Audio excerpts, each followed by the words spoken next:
Hi, everyone. Thank you for joining in today. This session is going to be an amazing, amazing one. We have a sales leader with us who has immense experience in her field. She's one of the top 1% of global B2B sales leaders and is the founder of Strattik Sales Consulting. She spent more than 2 decades building high performing sales organizations across tech, private equity, and fast growth startups. And startups is I know that would catch a lot of people's attention because I've already gotten questions from folks who are planning to attend this live. So Monica helps B2B tech and services companies move from unpredictable results to scalable and repeatable revenue by establishing sales structures and processes, go to market strategy and leadership development. And all of this, like I discussed with her, is not static. It's not those standard playbooks which are people are expecting to rinse and repeat even in 2026. It's very new age, it's very on the go, and it's very dynamic. So thank you so much, Monica, for joining us today and sharing your insights with us and taking the time out, most importantly. Thank you so much. And before we delve into any questions, which I have a whole list of questions, uh, just tell us about your experience and what made you go into sales and what are you doing today? Yeah. So I have a passion for sales and really sales processes, and strategy around that. So as you mentioned, I've been in sales for 2 decades. Really started a career in being a sales rep, and I went on to be the top 1% sales rep in a Fortune 500 company that went on to manage sales teams, became a sales leader, and then from there moved on to actually the sales strategy side and sales processes side of it, working with sales operations, sales governance, and then managing multiple sales teams at a time.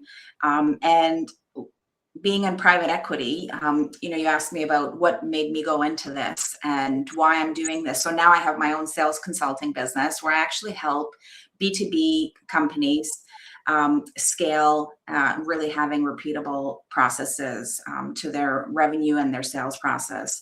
But that really came about because in the last less than 10 years now, but I've been in private equity and I actually saw this at scale where we would purchase one tech company every single week.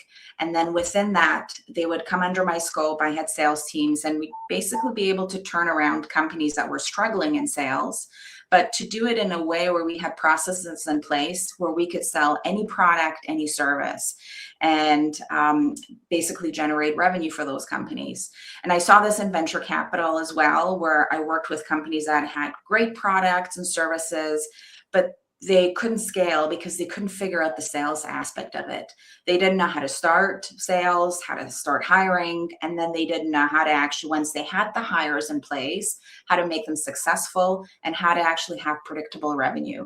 And so, through working in private equity and in venture capital, as well as managing startups, scale-ups, and Fortune 500, within all of that, I've seen patterns, and there's actual science and an art when it comes to sales. And so I've put all of that together to be able to advise businesses on how do you actually do this? How do you do it effectively?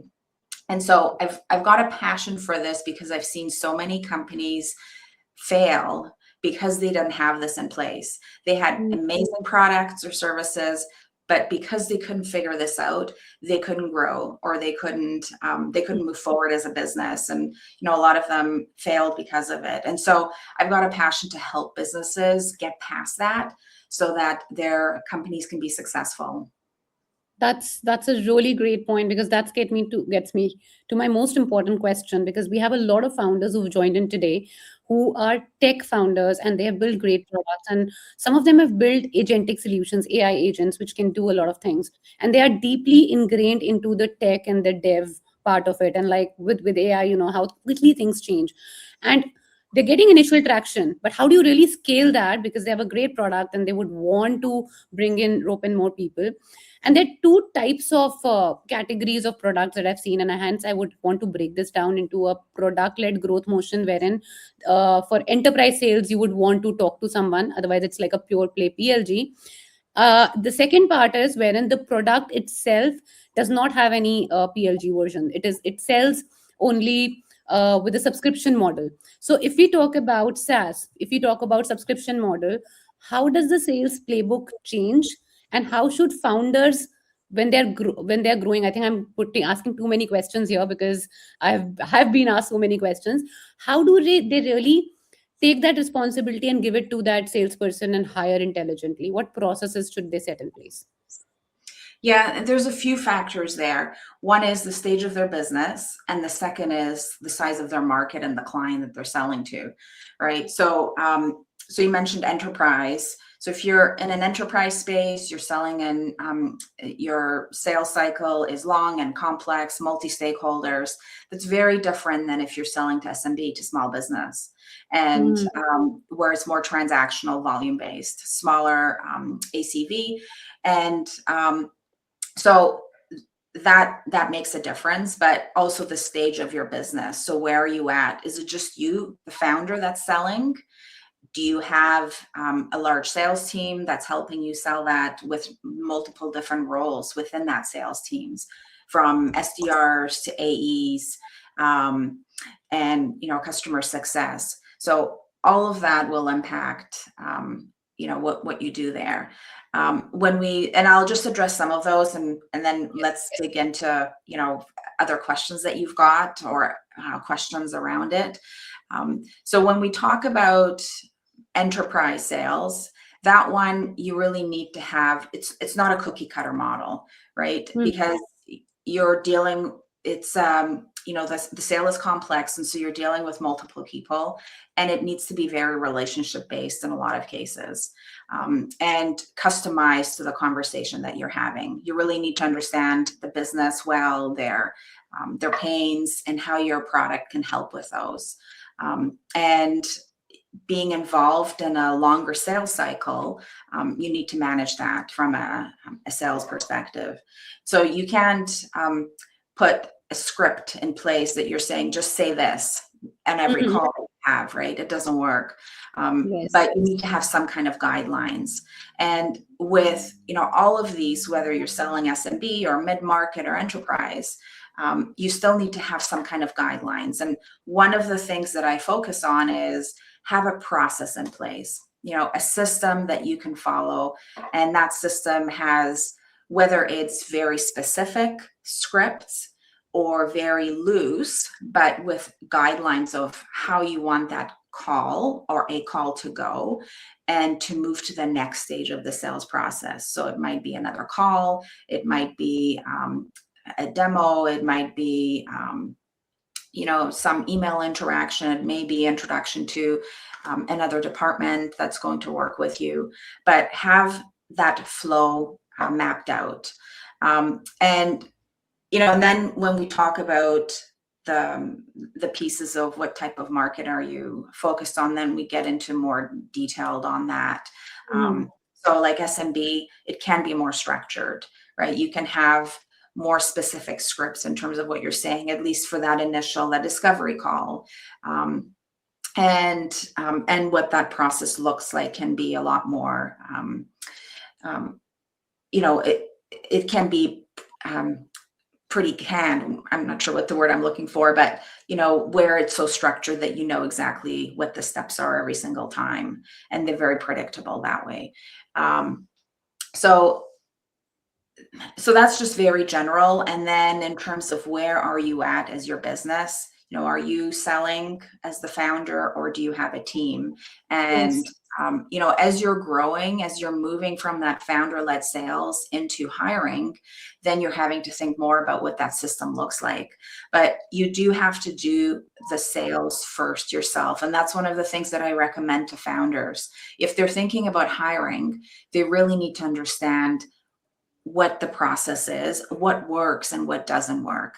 Understand their ICP really well, understand what type of communication works with that ICP, what messaging, what pain points, how do you address objections, and all of that before you can train someone else to do that.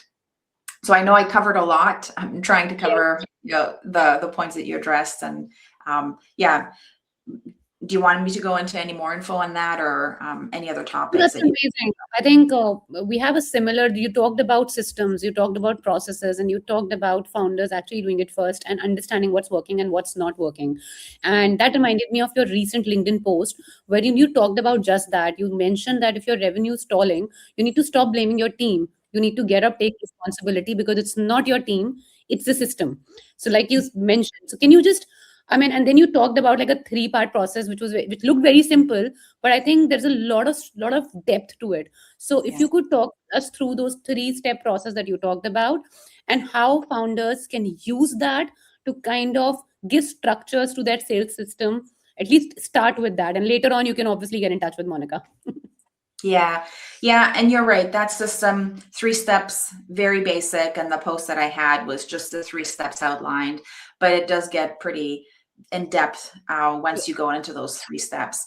And the first step is data, really having data and understanding data. I'm very data driven when I make decisions. And that's the science that I talked about earlier. And then the second is the buyer journey, really understanding what aligns with your buyer journey and understanding your buyer. And the third one is having systems over hero reps. So, I'll just address that one because a lot of founders, and not just founders, but, even when they are in later stages, when they're scaling and they are looking at hiring, they think of, I need to hire these hero salespeople or a hero VP of sales, somebody that will do this for me. They just know what they're doing. They're going to get me the results, right? I'll just hire this superstar and I don't have to worry about it. And that really is not the case. The system will always be superior over hiring somebody that's a superstar. Yes, that superstar may get you some results, but what happens when that superstar leaves? Once they're gone, all of a sudden your revenue is impacted in a big way, right? And so you're relying on that superstar or superstars to help you with your business. But the system will help you move through if they leave or move to another role, or if you have B players. Sometimes it may be challenging to hire that superstar, but you can have B players, and if you can have them follow that system and it's reliable, that will help your business in the long term more than hiring some superstars. And so that's one of the reasons I really look at having a system in place. Yes. The next one is the buyer journey, and that's aligning with really understanding who your buyer is and how they make buying decisions. So it's not just the demographics of, or infographics in terms of who that person is and that persona is, but it's really understanding how they make decisions, how they decide on budget, what their role is, their day-to-day functions, and their challenges, and what they're trying to achieve in their role, and some of the pain points and how you can fit into that. And then also, as they move through making that decision and saying yes to you, what does that entail? Do they get other people involved? Yes. Can they make that decision on their own?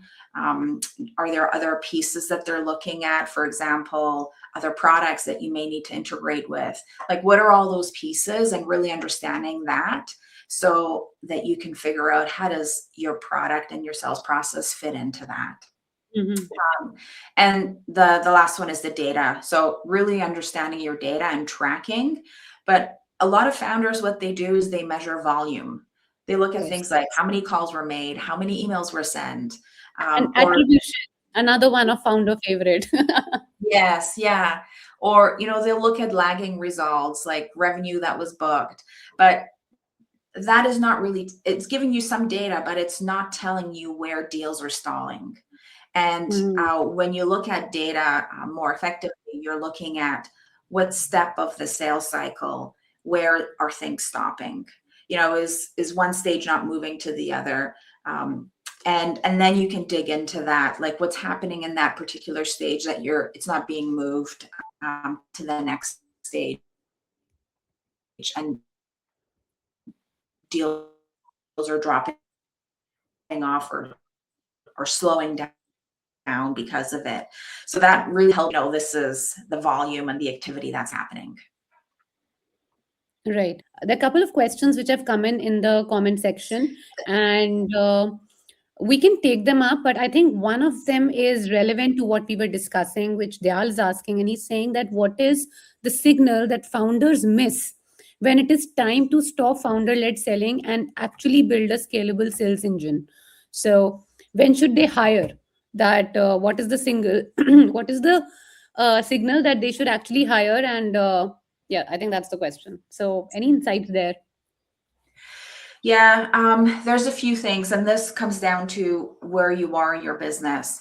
And usually, one of the things I look at is, have you been doing the sales and talking to your leads on your own? And do you understand the pattern that's happening? Do you understand what we talked about earlier, your ICP, your buyer journey, how they make decisions?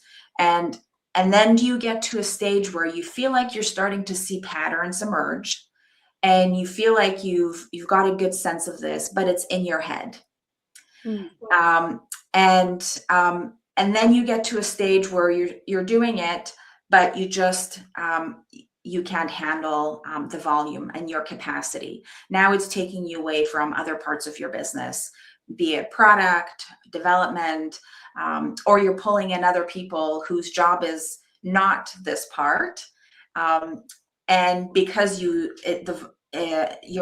capacity is not there, so you're taking them away from other work that they're doing.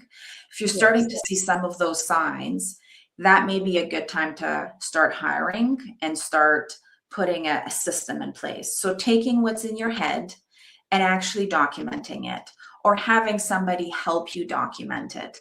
Now with AI, it's much easier to document that, because if you can record your calls, you've got your transcripts, you can look at the type of clients that you're signing, the ones that are, your top 20 best clients, look at why are they your top 2 best clients. So you can put all this data together, but start documenting that information so that you can transfer that and share that with people that you're going to start hiring. And then they can start adding more to that as well. So, this is a moving piece that happens, but that's, those are some of the benchmarks that I would look at in terms of how do you move from that one stage to the next. That's amazing. Thank you so much, Monica. And we already have quite a few questions here. And thank you for joining in, Andre, Dyal, Mohit.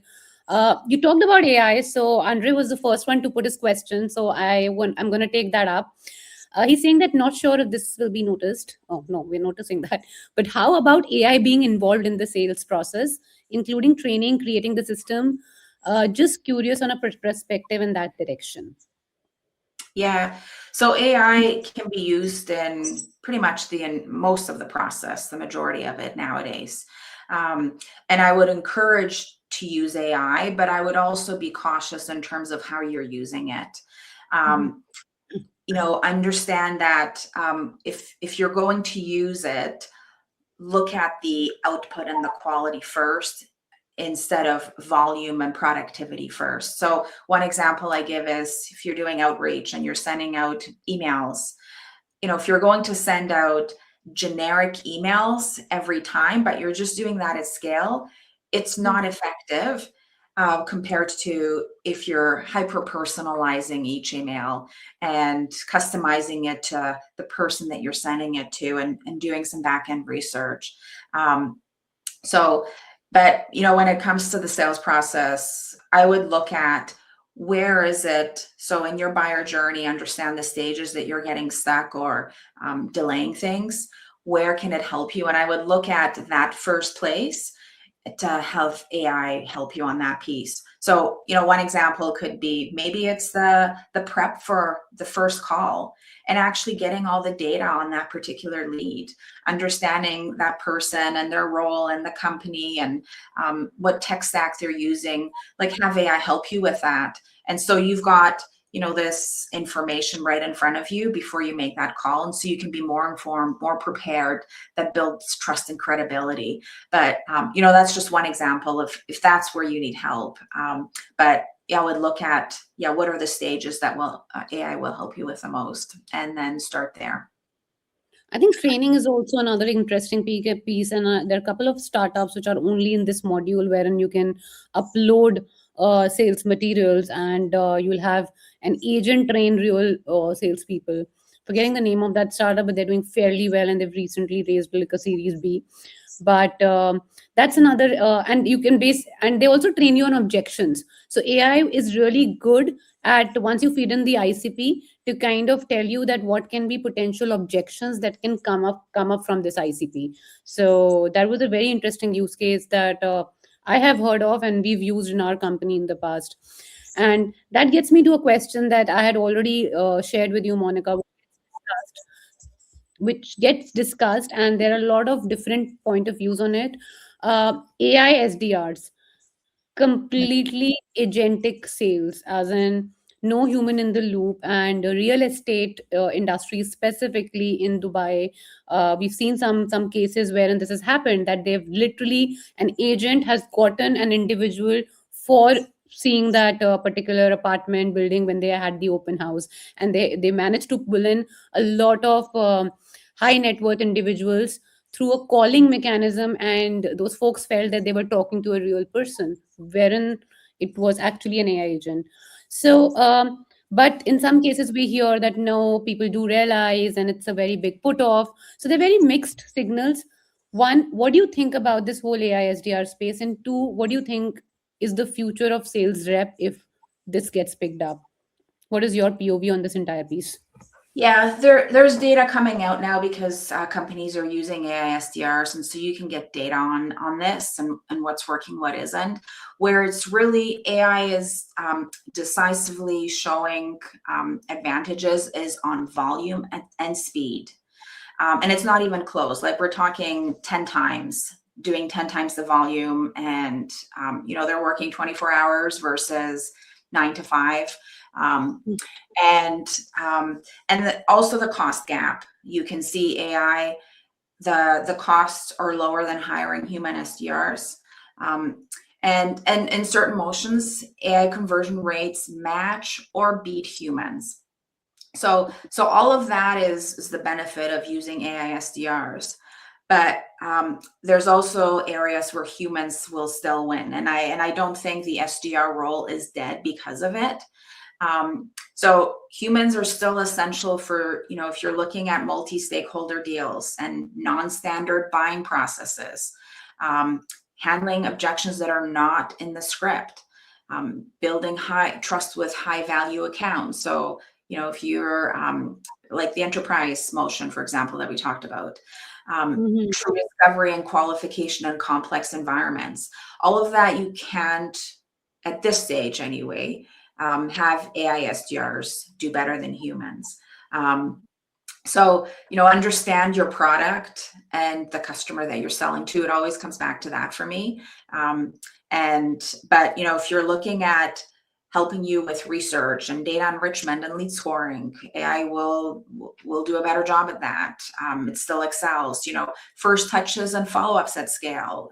It excels in that. And re-engaging old or ignored leads, it can also do a good job in that part. So I look at it, understanding your ICP and understanding your buyer journey.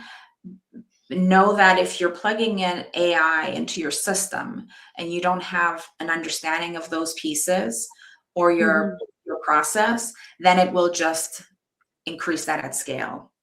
So, if you don't have the right messaging, if you haven't figured out what that, how to qualify your leads, all of that, you're going to excel. Like, all of that, you're going to increase at scale. And so understand that before you're putting in all these systems and using AI SDRs. I completely agree, because if data also is slightly incorrect, using an AI to like make sense of that data, sometimes running an AI process, even an automation on data, which is at one point there's some error, it snowballs into a result wherein you spend more time into cleaning and checking where it went wrong. I mean, what was the mistake? What went wrong where, that this is what you get as a result. So and I think there's this recent report which said that even though AI is helping with coding, but QA is spending even more time before shipping out results. So time from creating the code and shipment has not really changed, though code is getting created faster because QA needs to happen. And here also, like you said, we can definitely plug in AISDRs into some part of the process, but completely outsourcing it to them, it's very difficult because there's a lot of training that is needed on the on your product itself and many more factors. There's another question that's come up in the comments, which is that hiring a fractional VP of sale versus an in-house sale hire, or and when I found, and I'll combine two questions which had come to me on personal chat, which says that I don't know why people, you can comment here. So which says that if a founder has to hire first, then should they hire a senior profile person or should they hire a sales like a mid-level sales executive for a startup? So there are two questions combined into one. So if you have a sales team and you're looking to hire a leader, so I would, there's a few factors there as well that you have to consider. But